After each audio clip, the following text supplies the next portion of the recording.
The High Court sitting in Lokoja, the Kogi state capital, has declared the impeachment of former Deputy Governor Simon Achuba null and void.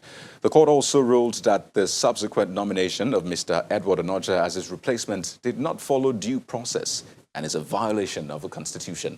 The presiding judge, Justice John Olorunfemi, described Mr. Achuba's impeachment by the State House of Assembly as a constitutional coup, which was hatched and executed in a democracy.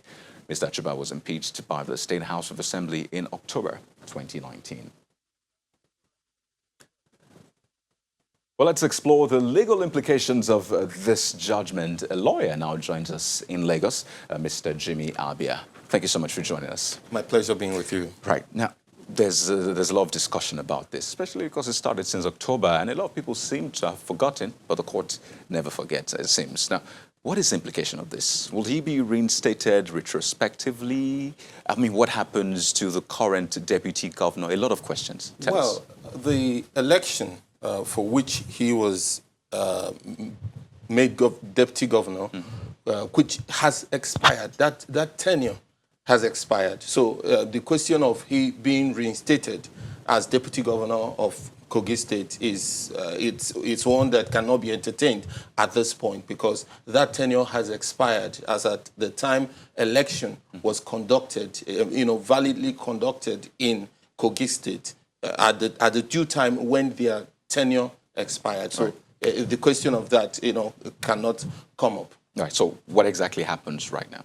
Now, what happens is I have not seen the judgment, but I expect that the court would have made some consequential orders with respect to maybe his payments, his outstanding emoluments, and other things, that it should be paid to him, and he should be recognized, of course, as a former governor that served his term in Kogi State. That is the only thing that can happen at this time, because that time, the tenure has expired. This started from the State Assembly, pretty much, the whole process, which a lot of people criticized, but it went through nonetheless. We'll get to the Chief Judge's part. But then do you think there should be enough deterrence such that this will not repeat itself again? Because it would seem as though there was still some form of success on the part of the State Assembly. Well, I think what the State House of Assembly did is one that ordinarily shouldn't have been enforced by the authorities of state. I mean both the police and other security agencies. I mean, where the State House of Assembly goes ahead and carries out an illegality, you do not put a stamp on that illegality by, carrying out that illegality, because the impeachment, now the removal, because that's the word this Constitution used in Section 188.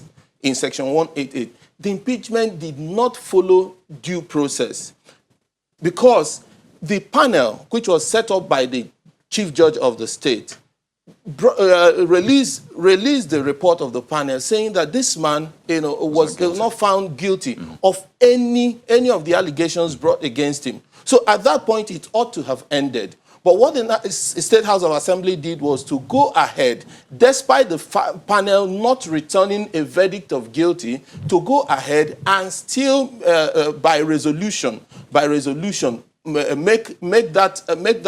that resolution, removing the state deputy governor, which was on its own illegal.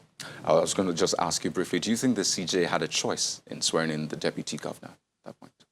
At that point, because the State House of Assembly had given its, had by resolution, I think the Chief Judge of the state, had, of course, it is a matter also which can also go to court, but I still think that the Chief Judge of the state had that right, had that, opportunity to also say, look, you have not done what you have not met the conditions. Now we are not simply saying that that the resolution had been duly passed. No, the resolution was not duly passed because ab initio the condition for that resolution to be passed had not been fulfilled. Well, quite interesting perspective you gave, but we'd like to thank you so much, Mr. Jimmy Abia, a legal practitioner. Thank you for sharing your thoughts with us this afternoon. My pleasure being with you.